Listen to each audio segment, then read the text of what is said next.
ഇങ്ങനെ ഒരാൾ നീലമേലങ്കിയാൽ വരുന്നുണ്ട്. എൻ്റെ കാലിൽ വന്ന് ശരിക്കുള്ള ഐഡിയ പറഞ്ഞു കഴിഞ്ഞാൽ, എൻ്റെ പേര് ബീന. ഞാൻ തിരുവനന്തപുരം ജില്ലയിലെ കല്ലമ്പലം എന്നുള്ള സ്ഥലത്തു നിന്നാണ് വരുന്നത്. ഇതെൻ്റെ ഭർത്താവ് സുനിൽ. ഞങ്ങൾക്ക് കിട്ടിയ രോഗസൗഖ്യം പങ്കിടുവാൻ വേണ്ടിയാണ് ഞാനിവിടെ വന്നിരിക്കുന്നത്. എൻ്റെ ഭർത്താവ് ഒരു വർഷം ഒരു റൂമിൽ കിടപ്പായിരുന്നു. ഹോസ്പിറ്റലിലൊക്കെ പോയി ഒരുപാട് ഹോസ്പിറ്റലിൽ പോയപ്പോഴൊക്കെ അവർ പറഞ്ഞിരുന്നത് നരമ്പിൻ്റെ തലേന്നുള്ള ഞരമ്പിൻ്റെ ഒരു പ്രശ്നമാണെന്നാണ് പറഞ്ഞിരുന്നത്. അതിന് ചികിത്സിക്കാൻ ഒരുപാട് പൈസ വേണമായിരുന്നു. അങ്ങനെ ഇരിക്കുമ്പോഴാണ് ഞാൻ ഇവിടെ കൃപാസനം എന്ന് ആലപ്പുഴ ഒരു പള്ളി ഉണ്ടെന്ന് മാത്രമേ ഞാൻ അറിഞ്ഞിരുന്നുള്ളൂ. ഞാൻ ഇവിടെ പറഞ്ഞു കേട്ട് ഇവിടെ വന്നതാണ്. ഇവിടെ വന്നു ഞാൻ ഉടമ്പടി എടുത്ത് 2022 മെയ് മാസത്തിലാണ് ഞാനിവിടെ വന്നത്. ഞാൻ ഉടമ്പടി എടുത്ത് ഒരു മാസം കഴിയുമ്പോൾ ഒരു റൂമിൽ സുനിൽ ഒരു മാസം വരെ ആ റൂമിൽ കിടപ്പ് രോഗിയായിരുന്നു.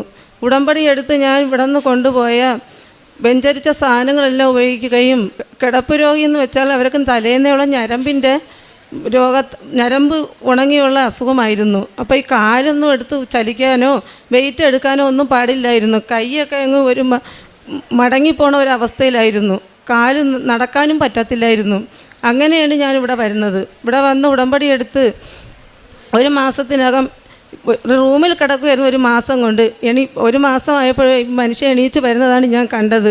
അപ്പോൾ അവിടെ ഇവർ കിടക്കുന്ന റൂമിൽ നിന്ന് ഒരു നീല വെളിച്ചം ഇറങ്ങി പോകുന്നത് ഞാൻ കണ്ടിരുന്നു. അന്ന് രാവിലെ ഈ മനുഷ്യൻ ഇറങ്ങി വന്നപ്പോൾ ഞാൻ നല്ലതുപോലെ ഇറങ്ങി വരുന്നു. ഞാൻ ചോദിച്ചപ്പോൾ പറഞ്ഞ് എൻ്റെ കാലിൻ്റെ വെള്ളയിൽ ആരോ വന്ന് അടിച്ചു പിടിച്ചു എന്ന് ഞാൻ പറഞ്ഞു. അതങ്ങനെ ആ അസുഖം ഭേദമായി അതോടുകൂടി.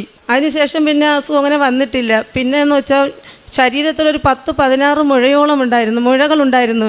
അങ്ങനെ ഞാൻ പറഞ്ഞു ഹോസ്പിറ്റലിൽ നമുക്ക് പോകാമെന്ന് പറഞ്ഞു ഞാൻ ഇനി എങ്ങും ഒരു ഹോസ്പിറ്റലിൽ ഞാൻ പോകുന്നില്ല, എൻ്റെ അമ്മ മാതാവ് അതും എന്നെ രക്ഷപ്പെടുത്തി തരുമെന്ന് പറഞ്ഞു. ഇവിടെ നിന്ന് കൊണ്ടുപോയ വെഞ്ചരിച്ച വസ്തുക്കൾ ഉപയോഗിക്കുകയും തൈലം പുരട്ടുകയും ചെയ്തു.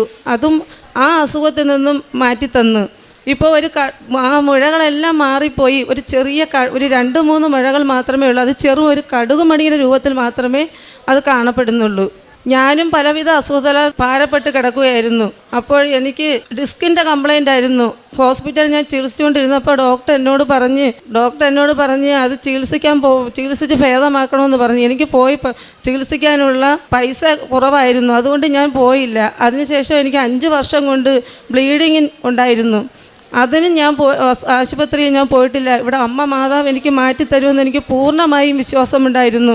ഇവിടെ നിന്ന് കൊണ്ടുപോയ തൈലം പുരട്ടി ഞാൻ പ്രാർത്ഥിക്കുകയും ചെയ്തതിൻ്റെ ഫലമായി എനിക്ക് ആ അസുഖവും പൂർണ്ണമായും 5 വർഷം കൊണ്ട് ഈ ബ്ലീഡിങ് ഉണ്ടായിരുന്നതും എനിക്ക് മാറ്റിത്തന്നു. അമ്മ മാതാവ് എനിക്ക് മാറ്റിത്തന്ന്. എനിക്ക് 16 മുഴയുണ്ടായിരുന്നു. അതിൽ ഇനി 1-2 ബാക്കിയുണ്ട്. എന്നാലും ഒരു ചെറിയ രൂപത്തിലേ ഉള്ളൂ. പിന്നെ ഞാൻ നേരത്തെ അസുഖം ഉണ്ടായിരുന്നു. റൂമിൽ ഏകദേശം ഒരു മാസം തീർത്ത് കിടപ്പിലായിരുന്നു. ഏകദേശം 1 കൊല്ലം കിടന്നു. പക്ഷേ അമ്മയുടെ തേനും തൈലവും പുരട്ടി അത് കുറേശ്ശെ മാറി. അത് കഴിഞ്ഞു. പിന്നെ അത് കഴിഞ്ഞിട്ട് ഞാൻ ഒരു 3 വർഷക്കാലം ജോലിക്ക് കയറിയായിരുന്നു. വീട്ടിൽ കിടന്നു എന്ന് പറയുമ്പോഴത്തേക്ക് അമ്മയും മക്കളും കൂടി എന്നെ എടുത്തുകൊണ്ട് ബാത്റൂമിൽ കയറ്റി ഇരുത്തി പിന്നെ തിരിച്ചു കൊണ്ടുവരും. അങ്ങനെയുള്ളൊരു വ്യവസ്ഥയിലായിരുന്നു. കൈയൊക്കെ ഇങ്ങനെ ഇരിക്കുള്ളായിരുന്നു. അങ്ങനെ ആ കണ്ടീഷനൊക്കെ ആയിരുന്നു. കുടുംബത്തിൽ എല്ലാവരും ഇങ്ങനെ തന്നെയാണ്. ഇപ്പോൾ 2 സഹോദരിമാർ കിടക്കുന്നുണ്ട്. ഡോക്ടറെ അടുത്ത് പോയപ്പോഴത്തേക്ക് ഡോക്ടർമാരെല്ലാം പറഞ്ഞു എന്ന് പറഞ്ഞാൽ ഒരു പ്രസവിക്കുമ്പോഴേ ഒരു നരമ്പിൻ്റെ തലേന്നുള്ള നരമ്പിൻ്റെ ആ ഒരു പ്രശ്നം കൊണ്ടാണ് ഇങ്ങനെ വരുന്നത് എന്ന് പറഞ്ഞു. വേറെ ചികിത്സയൊന്നും ചെയ്തിട്ടില്ല. അങ്ങനെ ഇപ്പോൾ 2 പേര് കിടക്കുന്നുണ്ട്. ഞാൻ അമ്മയുടെ അടുത്ത് വന്നതുകൊണ്ട് ഈ പരുവത്തിലായി. ഞാൻ പിന്നെ അസുഖമൊക്കെ കഴിഞ്ഞു എണീച്ചിട്ട് ഇപ്പോൾ തോനെയായി. പക്ഷേ ഞാൻ ഇതിൻ്റെ ഇടയ്ക്ക് ഒരു 3 വർഷക്കാലം ജോലിക്ക് വീണ്ടും കയറിയപ്പോൾ ഞാൻ ഒത്തിരി ലേശവും കള്ളു കുടിച്ചു തുടങ്ങി. അപ്പോഴത്തേക്ക് അതിനു മുന്നേ എന്നെ അസുഖം ശരിയായപ്പോഴത്തേക്ക് വന്ന് സാക്ഷ്യം പറഞ്ഞില്ല. അന്ന് പറയാനായിട്ട് തോന്നിയില്ല. പിന്നെ ഞാൻ ജോലിക്ക് കയറി കാലിക്കൂടി സിമ്പൻ്റെ വീണ്. അമ്മ എനിക്ക് ശിക്ഷ തന്നതാണത്, സാക്ഷ്യം പറയാത്തതുകൊണ്ട് മാറ്റി വെച്ചിരുന്നു. അപ്പോൾ അങ്ങനെയാണ് വീണ്ടും ഇപ്പോൾ 1 മാസം കിടക്കുന്നത്. അത് കഴിഞ്ഞു അമ്മ വീട്ടിൽ വന്നിരുന്നു. വീട്ടിൽ വന്നു ഞാനിങ്ങനെ രാത്രി തലയണിക്ക് മേളിൽ വെച്ചിട്ടാണ് കിടക്കുന്നത്. ഞാനിങ്ങനെ കാലും പൊക്കി വെച്ച് കിടക്കുമ്പോഴത്തേക്ക് രാത്രി ഒരു 2 മണിയാവും. 2 മണിയായിട്ട് ഇങ്ങനെ കിടക്കുമ്പോഴത്തേക്ക് എനിക്ക് ഉള്ളിൽ നല്ല ഓർമ്മയുണ്ട്. അങ്ങനെ ഇങ്ങനെ ഒരാൾ നീലമേലങ്കിയാൽ വരുന്നുണ്ട്. എൻ്റെ കാലിൽ വന്ന് ശരിക്കുള്ള അടിയെന്ന് പറഞ്ഞു കഴിഞ്ഞാൽ ഞാൻ കട്ടിലിൻ്റെ തലപ്പാകത്ത് മുട്ടി.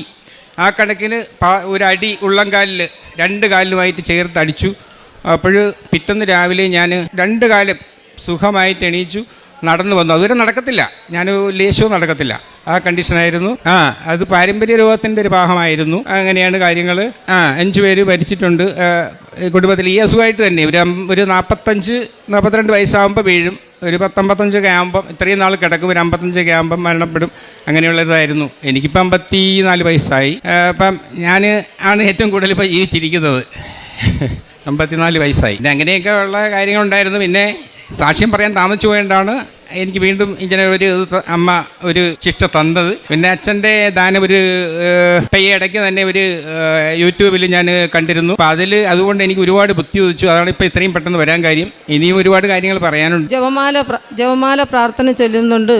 പിന്നെ ഇവിടുത്തെ പ്രാർത്ഥനകളെല്ലാത്തിലും ഞാൻ പങ്കെടുക്കുന്നുണ്ട്. പിന്നെയെന്ന് വെച്ചാൽ ഞാൻ ബൈബിള് വായിക്കുന്നുണ്ട്. അരമണിക്കൂർ ഞാൻ ബൈബിള് വായിക്കുന്നുണ്ട്. വിശ്വാസം വഴി കൃപയാലാണ് നിങ്ങൾ രക്ഷിക്കപ്പെട്ടത്. അത് നിങ്ങൾ നേടിയെടുത്തതല്ല, ദൈവത്തിൻ്റെ ദാനമാണ്. എഫെസോസുകാർക്ക് എഴുതിയ ലേഖനം 2:8 തിരുവചനം അരുളി ചെയ്യുന്നു, കൃപയാൽ രക്ഷിക്കപ്പെടുന്ന ഓരോ കുടുംബങ്ങളും ജീവിതവും. ഇന്ന് സുനിൽ എന്ന മകനും തൻ്റെ ജീവിത പങ്കാളിയാണ് ഉടമ്പടി എടുത്തതിന് ശേഷം 5 വർഷമായിട്ട് തനിക്ക് അസുഖം തുടങ്ങി. 1 വർഷം തീരെ കിടപ്പിൽ. ആ ഒരു അവസ്ഥയിൽ നിന്ന് തൻ്റെ കൈകാലുകളൊന്നും അനങ്ങില്ലായിരുന്നു. ജനിതക വൈകല്യം മൂലം, അതായത് നെർവ്സ് വീക്കായിട്ട് ജനിക്കുമ്പോൾ തന്നെ ബൈ ബർത്തിൽ തൻ്റെ കുടുംബത്തിൽ പാരമ്പര്യമായിട്ടുള്ള ഒരു അസുഖം. 5 പേര് ഓൾറെഡി മരിച്ചു ഈ അസുഖം വന്നിട്ട്. കുടുംബത്തിലെ തന്നെ 2 സഹോദരിമാർ ഇപ്പോൾ, ഒരാൾ 5 വർഷവും ഒരാൾ 1 വർഷവുമായിട്ട് ഈ രോഗത്തിൻ്റെ തന്നെ പീഡനങ്ങളിൽ അങ്ങനെ കിടപ്പ് രോഗികളായിട്ട് കഴിയുകയാണ്. താൻ മാത്രമാണ് തൻ്റെ കുടുംബത്തിൽ ഇന്ന് ഇങ്ങനെ എഴുന്നേറ്റ് നടക്കുന്നത്. അപ്പോൾ ഇതൊക്കെ നാം കേൾക്കുമ്പോൾ എങ്ങനെയാണ് ഓരോ കുടുംബത്തിൻ്റെയും അവസ്ഥകളിലേക്ക് പരിശുദ്ധ അമ്മ സാന്നിധ്യമായിട്ട് കടന്നു വരുന്നു. അമ്മയെ സ്നേഹിക്കുന്ന, ഈശോയെ എന്ന് വിളിക്കുന്ന ആ നാമത്തിന് മുൻപിൽ മുട്ടുമടക്കുന്ന കുടുംബങ്ങളിലേക്ക് അമ്മ ഇറങ്ങി വരികയാണ്. തനിക്ക് സാന്നിധ്യമുണ്ടായി. തൻ്റെ കാലിൽ വന്ന് ആരോ അടിച്ചു.